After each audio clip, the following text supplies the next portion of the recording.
आपकी आन और शान पर।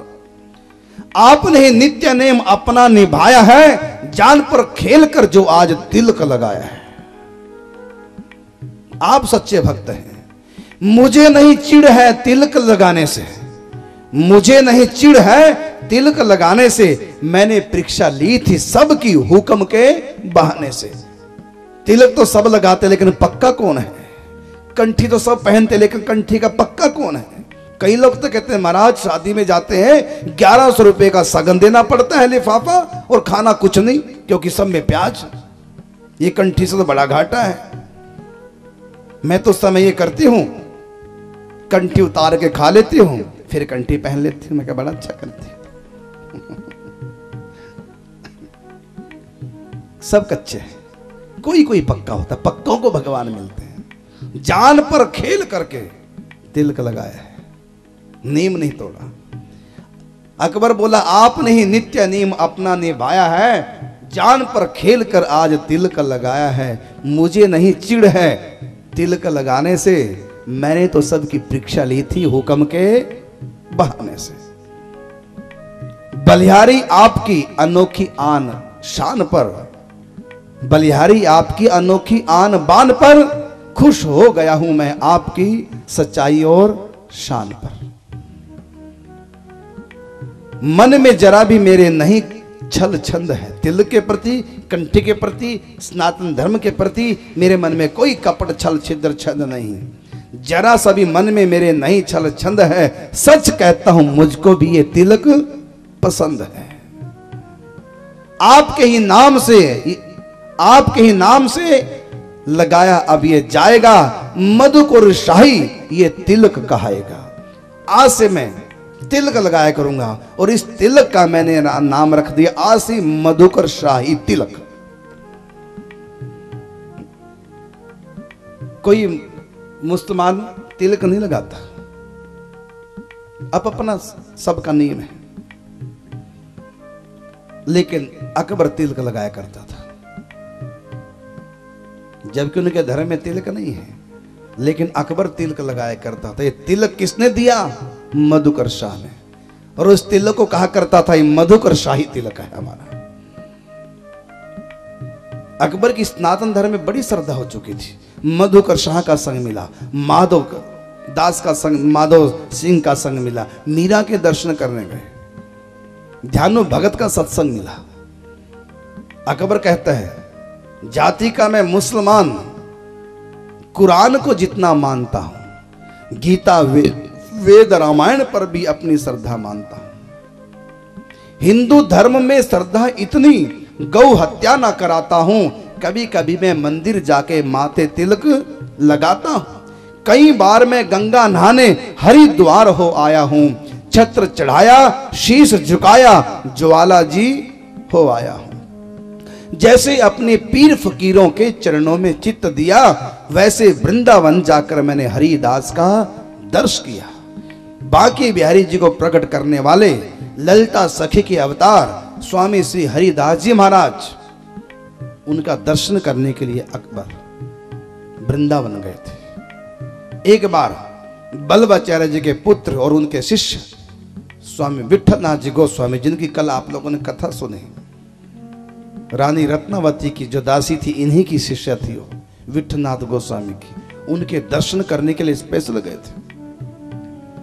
बल्कि एक बार तो जब महाराज अकबर भक्तमाल में कथा आती है, अकबर जब विठलनाथ गोस्वामी जी के दर्शन करने गए थे तो अकबर की कई पत्नियां थी, उसमें से एक पत्नी विठलनाथ जी के पास पहुंची। उसके मन में था कि बड़े ऊंचे संत हैं, ये मेरे मन की इच्छा पूरी करेंगे।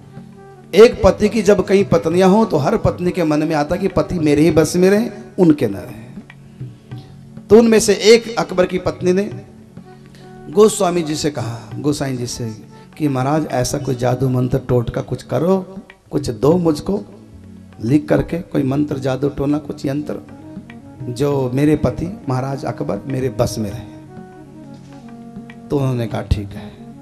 तो उन्होंने जादू टोना मंत्र जो भी था लिख दिया, बांध दिया उसको और बाजू में बांध दिया और कहा ये जादू टोना जो मैंने तुम्हारी बाजू में बांधा, इससे तुम्हारे पति अकबर तुम्हारे बस में रहेंगे, लेकिन एक इसका नियम है, अगर तुम उस पे चलोगे तो ये मंत्र काम करेगा, अगर तुमने वो बात नहीं मानी तो ये मंत्र निष्फल हो जाएगा।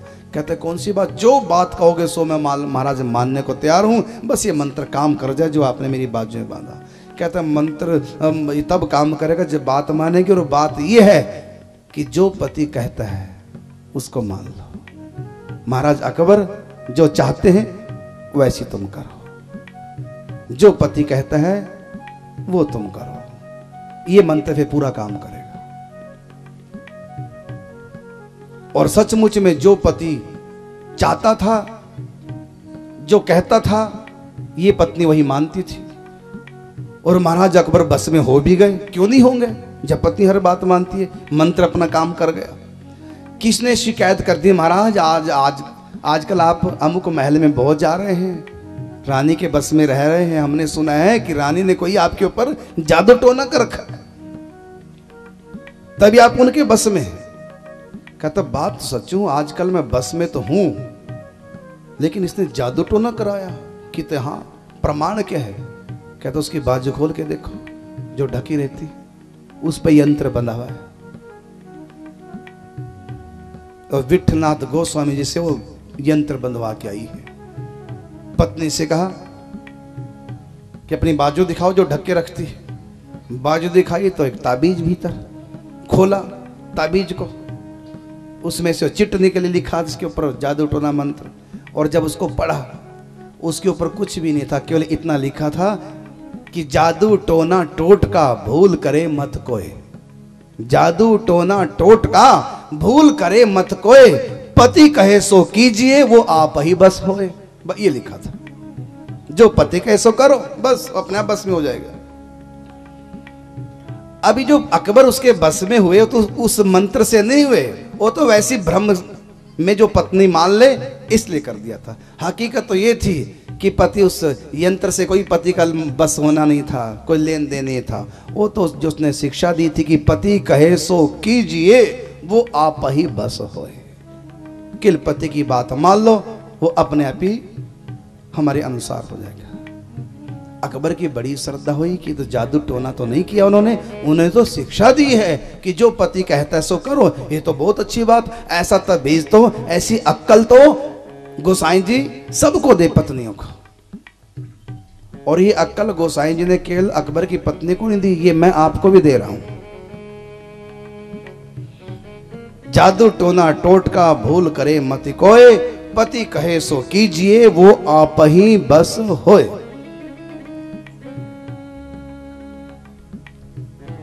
तो गुरु की आज्ञा थी,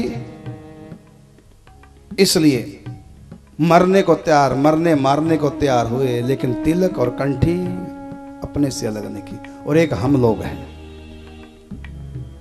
प्याज सब्जी में डाला, शादी में गए तो वहां चटपटे सब पदार्थ दे करके कंठी की मर्यादा को तोड़ देते हैं। कितने कच्चे हो। अरे एक दिन ऐसा आएगा तुम क्या चटपटे पदार्थों को देख करके कंठी को निकाल रहे हो, एक दिन ऐसा आएगा ये कंठी ही तुम्हारा साथ देगी और कोई साथ नहीं देगा। जब मृत्यु के समय होगा, लिखा हमारे ग्रंथों में कि मृत्यु के समय अग गुरु प्रदत्त कंठी कंठ में हो, माथे पे चंदन हो, चाहे वो पापी भी क्यों ना हो, यमदूत प्रणाम करके चुपचाप वापस लौट जाते हैं, भगवान के पार्षद लेने आते हैं। हर व्यक्ति कंठी नहीं पहन सकता, विशेष विशेष जिसकी श्रद्धा विश्वास प्रेम भक्ति हो उसके मन में आता कि हम भी कंठी पहने। और कंठी का कोई लंबा चौड़ा नियम नहीं है, बस यही नियम है जो भगवान को भोग लगता है वही खाना, जो भगवान को स्वीकार नहीं वो हमको भी स्वीकार नहीं, ये नियम। इस नियम को निभा के कोई कंठी में कर तो कंठी में इतनी पावर आ जाती है। किसी में भूत प्रेत हो या रात को शमशान चले जाना लेकिन गले में कंठी हो, तय चीता के ऊपर लेट जाओ, राख के ऊपर, मजाल जो कोई भूत प्रेत दिख भी जाए तो केवल कंठ में कंठी, गुरु प्रदत्त मंत्र सभी मंत्र, तुलसी कंठी, तिलक माथे भी प्रभु के नाम का। इतने से भूत प्रेत की कौन कहे, वो प्रेत राज यमराज उसके दूत वो भी छू नहीं सकते जिसके कंठ में कंठी है। वो कंठी का नियम मैंने बता दिया। कंठी का नियम है जो वस्तु भगवान का भोग नहीं, जो भगवान को नहीं चढ़ाई जा सकती उसको हम ग्रहण न करें। प्याज, लहसुन, अंडा, मांस, मीट, शराब, बीड़ी, सिगरेट। हमारे ठाकुर जी तो चाय भी नहीं पीते, तुम लोग पीते हो, गलत हो। भगवान को चाय का भोग नहीं लगता। एक हमारे यहाँ मंदिर है, वैसे वहां भगवान को हुक्के का भोग लगता है, भगवान को हुक्के का भोग। और मंदिर का नाम है जमाई राजा मंदिर, वृंदावन में। एक राय बहादुर बनमाली जी महाराज हुए हैं, गृहस्थ, उनकी एक बेटी थी, नाम रखा राधा। वो कृष्ण को अपना पति मानती थी और उसको भगवान श्री कृष्ण के साक्षात दर्शन हो गए, कृष्ण को पति मानती थी। जब बेटी ने कृष्ण को प्राप्त कर लिया पति रूप में, तो बेटी के जो पिता थे राय बहादुर बनमाली जी महाराज, तो श्री कृष्ण उनके क्या लगे, बोलो? जवाई लगे ना। बेटी का पति है तो जवाई है।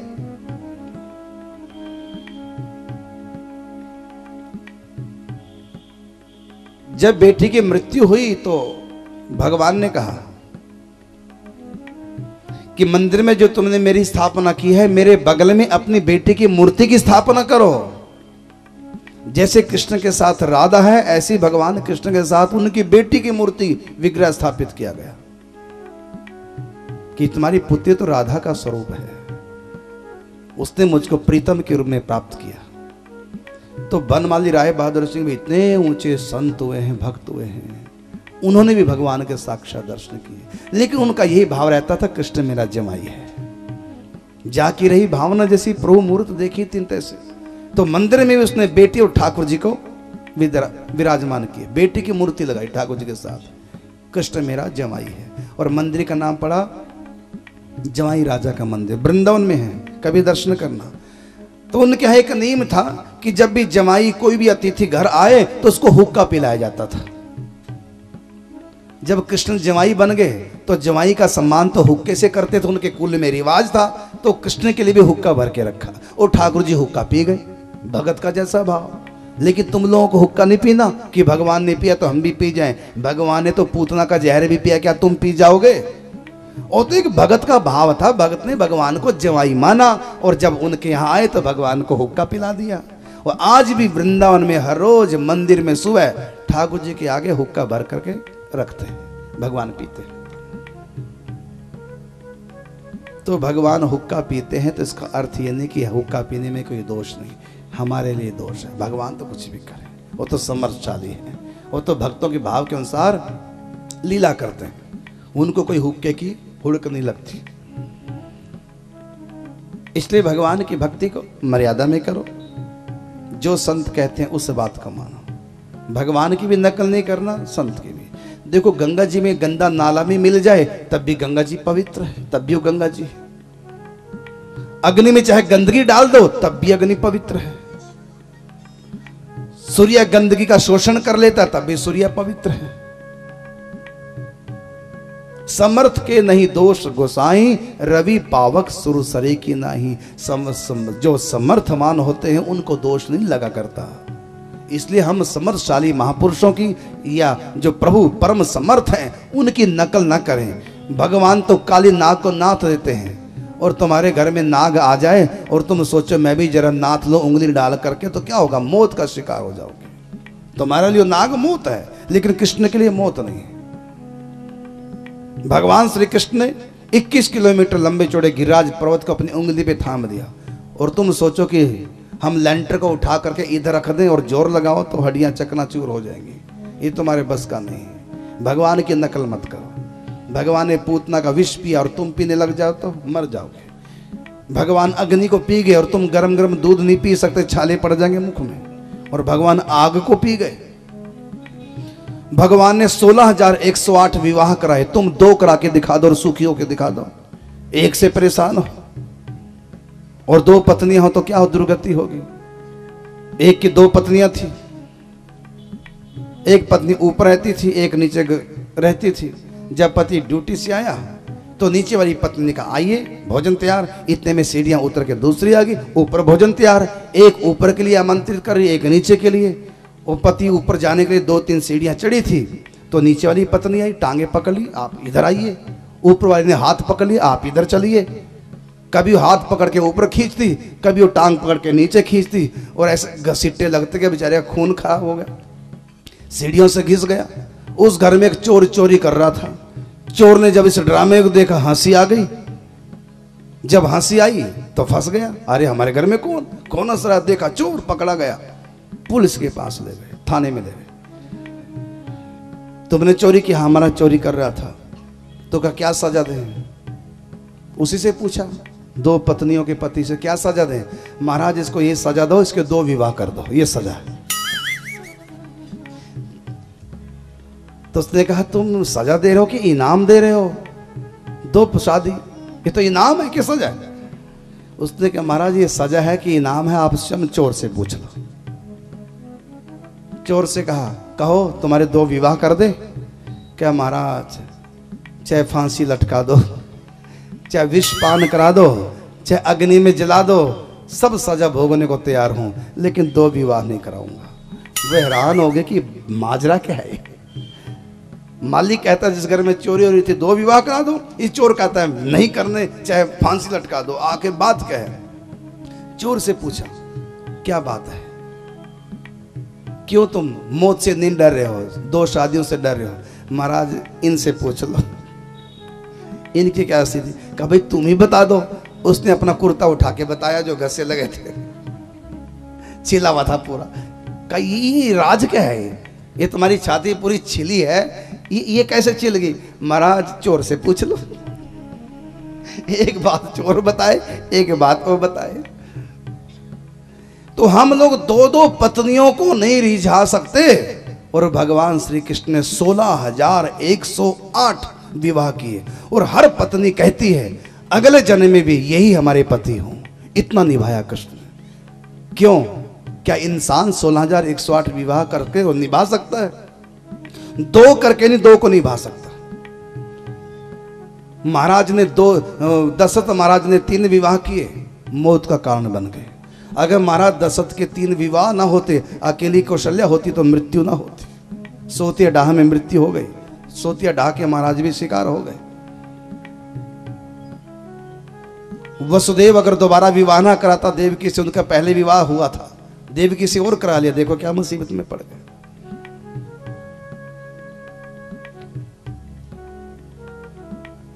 तो भगवान की नकल ना करो, जो समर्थ है उनकी नकल ना करो। मधुकर शाह महाराज तिलक लगाया, प्राण देने को तैयार हो गए, लेकिन तिलक नहीं छोड़ा। भक्ति में पक्के रहो और संसार की नकल ना करो। किसी महापुरुष की तरह बनने की कोशिश ना करो। और कथा सुनी ना नकली पतिव्रता की, नकल करने चली थी पतिव्रता की। हुआ ये था, एक स्त्री पतिव्रता थी, उसकी पड़ोसन उसके पास वैसे ही बैठने आ गई। वो मुसल से धान कूट रही थी। अचानक पति देव आए। पति ने कहा देवी पानी पिलाना।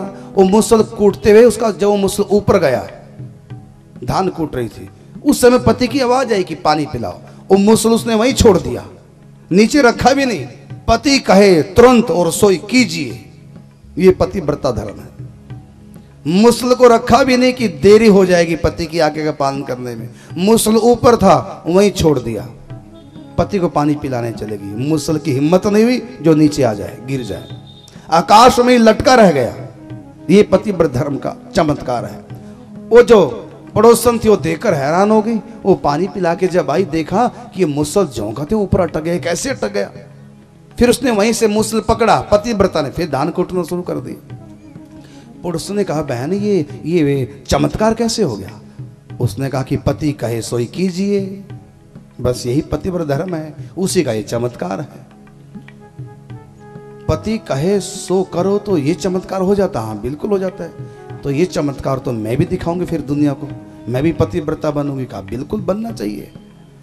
अब अपने घर गई, अपने पति से कहा देखना मेरा चमत्कार, अब मैं पतिव्रता बनने जा रही हूं, जो आप कहेंगे सो मैं करूंगी। देखो फिर आपको चमत्कार दिखाऊंगी, लेकिन तुम वही कहना जो मैं चाहूंगी।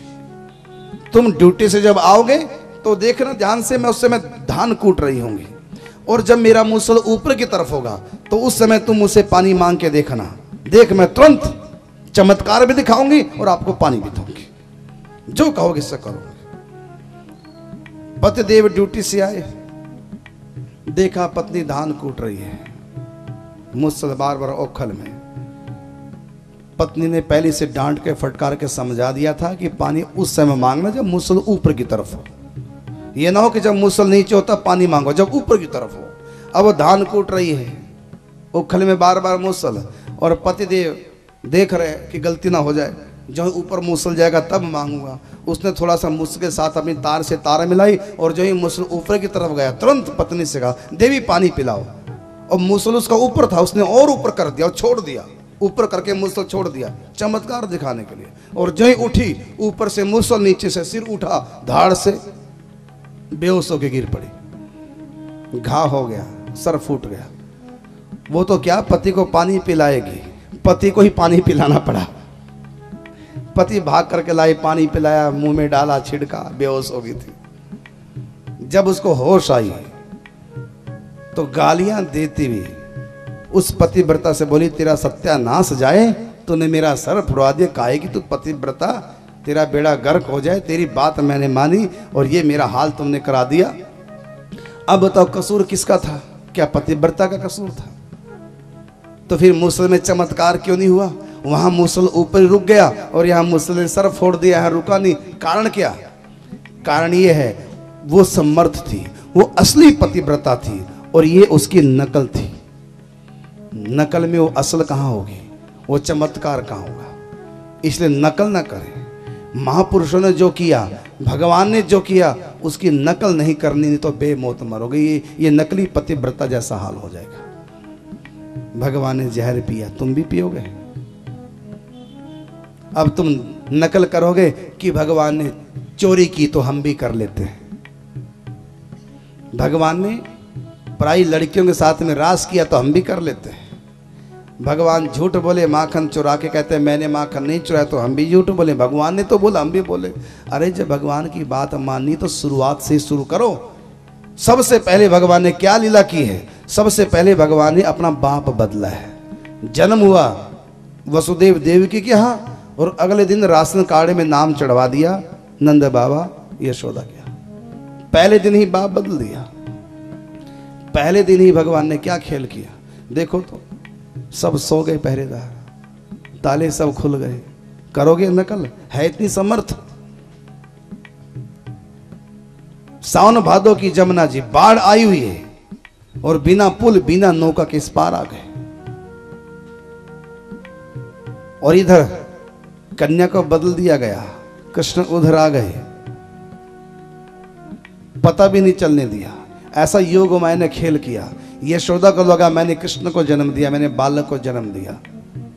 मां बच्चे को जन्म दे और उसको पता ना चले, ऐसा हो सकता है? यशोदा ने बालिका को जन्म दिया, उसको पता नहीं जन्म किसको दिया। ऐसा नहीं कि वो मूर्छित हो गई थी। ये भगवान की लीला है। इधर देखो,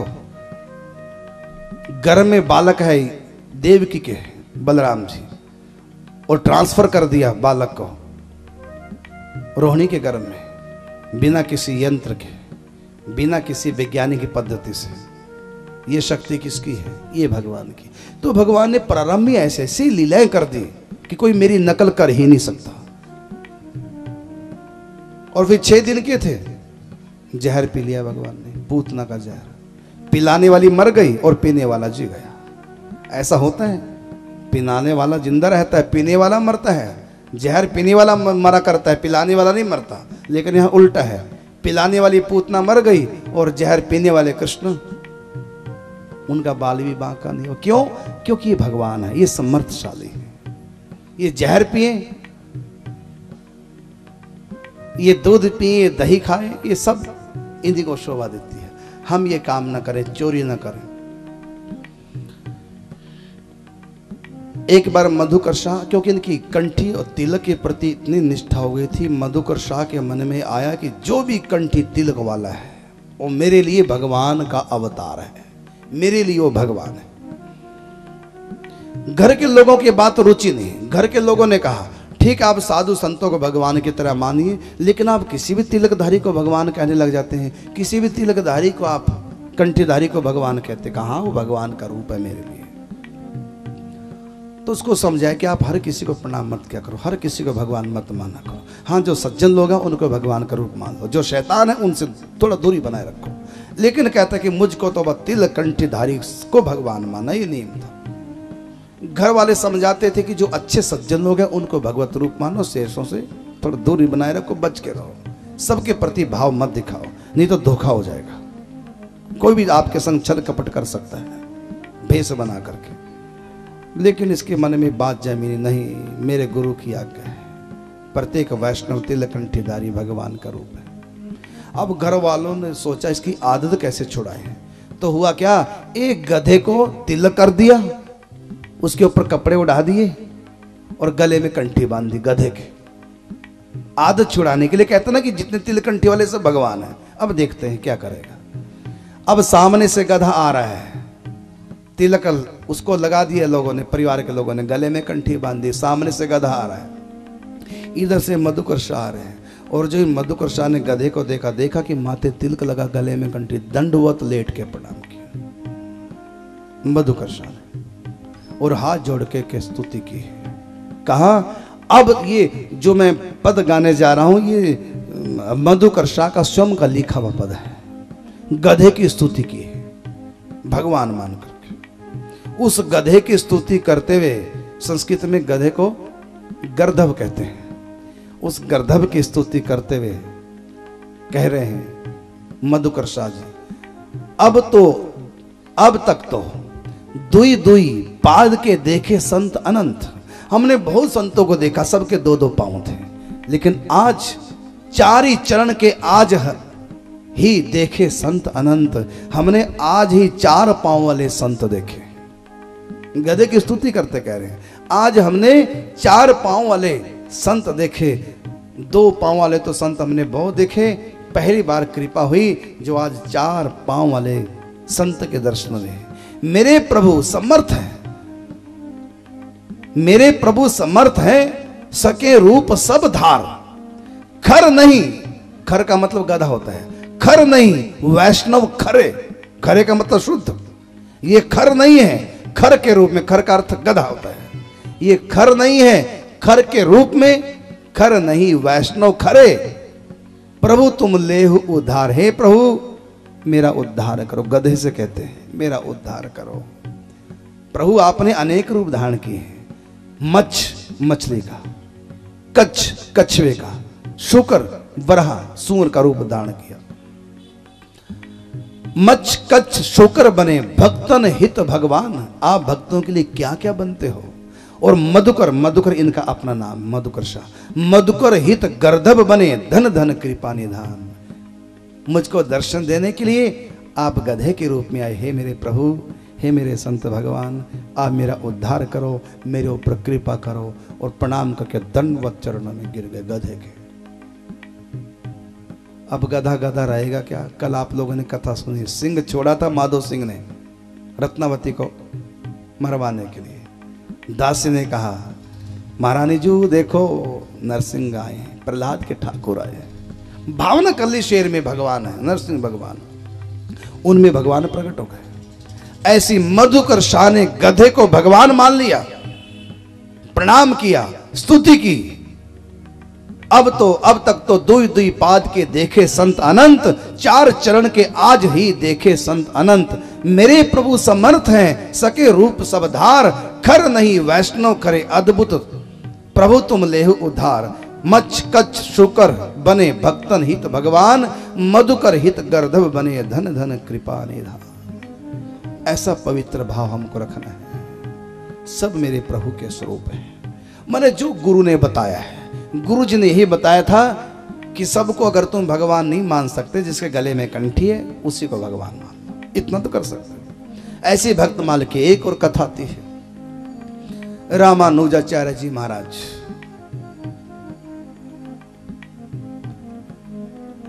उनका जमाई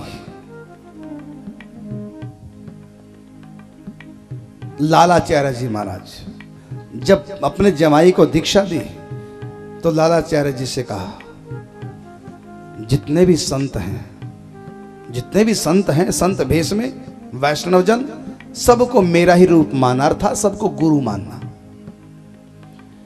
तो लालाचार्य जी ने अपने ससुर से कहा, अब तो गुरु जी बन गए, गुरुदेव मेरी इतनी ऊंची भावना नहीं हो सकती सबके प्रति, मैं सबको आपका रूप मानूं, सबको गुरु मानूं।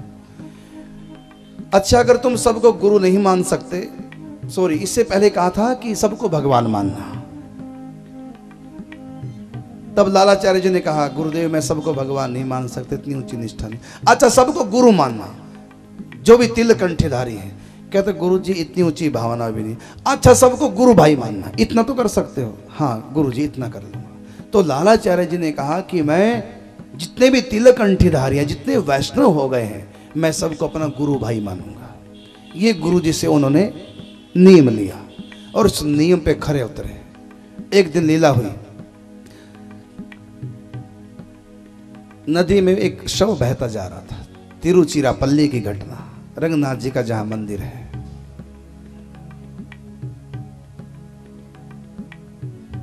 बहता जा रहा था शव, लेकिन वो शव उसके गले में कंठी थी तुलसी की।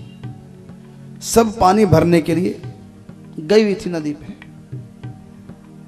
इधर लालाचार्य जी की पत्नी भी पानी भरने गई, अभी अभी पहुंची थी। तो और महिला ने लालाचार्य जी की पत्नी का मजाक करते हुए कहा, अरे बहन देखना, ये तुम्हारा जेठ है या देवर है। मुर्दे की तरफ इशारा किया। जेठ देवर क्यों कहा? क्योंकि उसके पति का नियम था, प्रत्येक तिल कंठीधारी मेरा भाई है, मेरा गुरु भाई है, मेरा भाई है। तो जब पति का भाई हुआ तो फिर देवर जी या जेठ तो होगा ही होगा। तो महिलाओं ने लालाचार्य जी की पत्नी का मजाक करते कहा, देखो ये मुर्दा बहता जा रहा है, गले में कंठी है, देखना जरा पहचानना, ये तेरा जेठ है या तेरा देवर है। उसको बड़ा बुरा लगा, घड़ा वहीं रख दिया, अनमने से मन से दुखी होकर के लौट आई और अपने पति से कहा, लालाचार्य जी से, देखो आपकी भावना का कितना निरादर हो रहा है, मजाक किया जा रहा है, आप ऐसा क्यों करते हैं। देखो मुझको कहा, एक मुर्दा बहता जा रहा है, गले में कंठी है, और महिला ने मुझको व्यंग कसते हुए कहा, देखना जरा तुम्हारा देवर है कि जेठ। लालाचार्य जी ने कहा, इसमें दुखी होने की क्या बात है, तो बहुत अच्छी बात है, तुम्हारा देवर जेठाई है, जब वो कंठी वाला है मुर्दा तो मेरा भाई है, तो तुम्हारा देवर जेठ तो होगा, चल मेरे को बता कहाँ है। बताया, तब तक वो मुर्दा थोड़ा आगे चला गया था बहता हुआ। वहां गए, मुर्दे को उठा करके घर ले आए। घर ला करके विधि विधान से जैसे संस्कार होता है वैसे संस्कार उसका किया, अग्नि संस्कार, कि मेरा भाई है। घर में माल्य की सूतक लगा हुआ है, मेरा भाई है। जब भाई माना तो फिर उसका जो भंडारा करते हैं, षोडशीय भंडारा, वो भी करना था वैष्णव का जैसे होता है। तो वैसे उसने भंडारा किया। जब भंडारा किया तो ब्राह्मणों को निमंत्रण दिया। ब्राह्मणों ने कहा, ना उसकी जात का पता ना पात का पता, किसी को भी भाई बना लिया, हम किसी का भी भंडारा खाएंगे मरने के बाद, हम नहीं जाएंगे। कोई नहीं आया भंडारे। अपने ससुर अर्थात गुरु जी के पास गए, गुरुदेव आपने कहा था प्रत्येक तिल कंठी वाला तुम्हारा भाई है, गुरु भाई, ऐसा मानो मैंने नियम ले लिया था, ये मैं सबको भाई अपना मानता था लेकिन आज एक मुर्दा कंठी वाला था, मैंने उसको अपना भाई माना, संस्कार किया, फिर षोडशीय भंडारा, कोई ब्राह्मण नहीं आ रहा, मैं क्या करूं। उसने कहा, चिंता मत करो, कृपा होगी, तुम जाओ, ब्राह्मण आएंगे, संत आएंगे, भोजन करेंगे। ये घर आ गए, इंतजार करें संत ब्राह्मणों की कि भंडारा भोजन करें, मेरे भाई की मृत्यु के बाद उसका भोज है, मृत्यु भोज, उसमें भोजन करें। तो ब्राह्मण तो आए नहीं।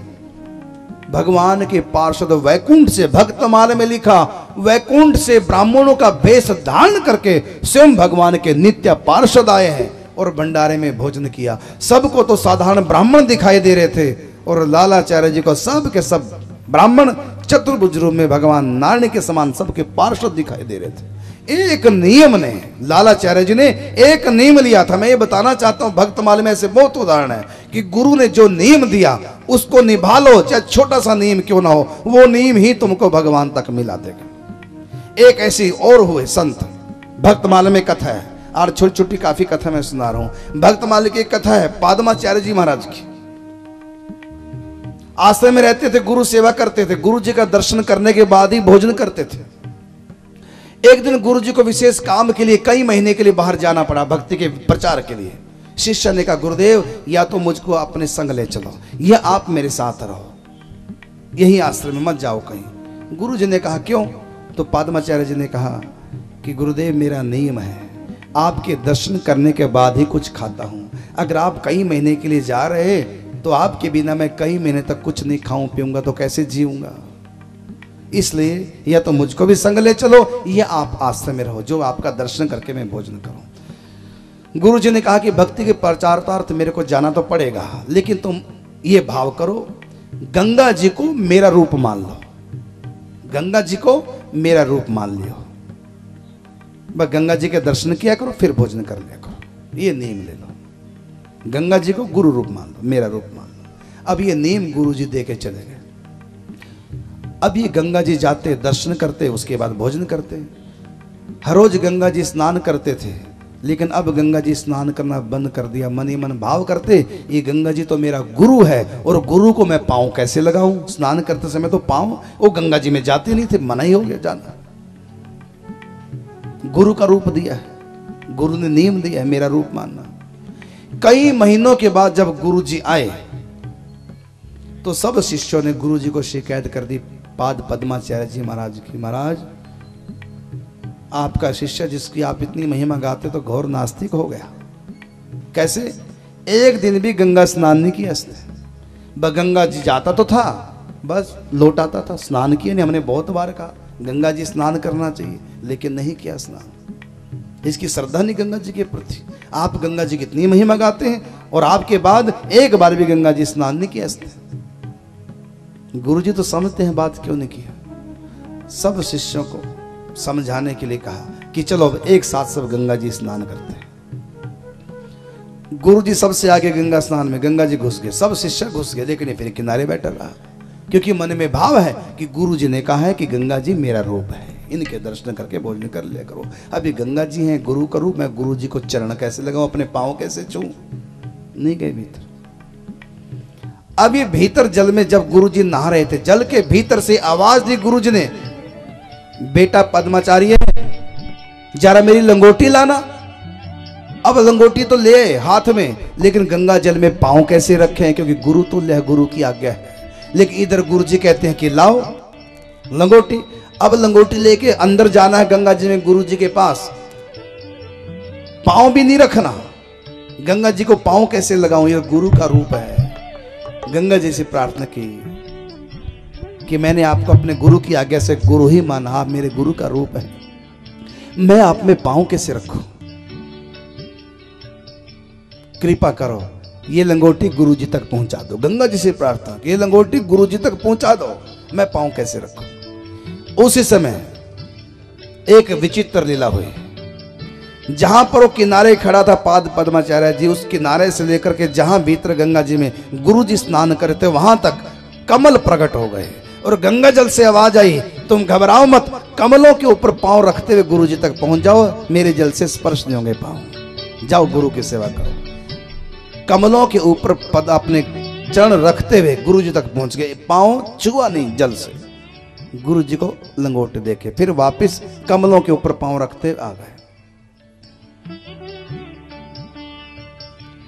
तब शिष्यों से कहा गुरु जी ने, देखो ये स्नान क्यों नहीं करता था, क्योंकि मैं जाते समय कह गया था कि गंगा को मेरा रूप मानना, इनके दर्शन करके भोजन कर लेना। जब इन्होंने मेरी बात मान ली, गंगा जी को मेरा रूप मान लिया, अभी गंगा जी में पांव कैसे रखे। और आज देखो मैंने परीक्षा ली तो गंगा जी ने भी इनकी मन की बात रखी और जल से अपना स्पर्श नहीं इनके चरण का होने दिया, कमल प्रकट कर लिए।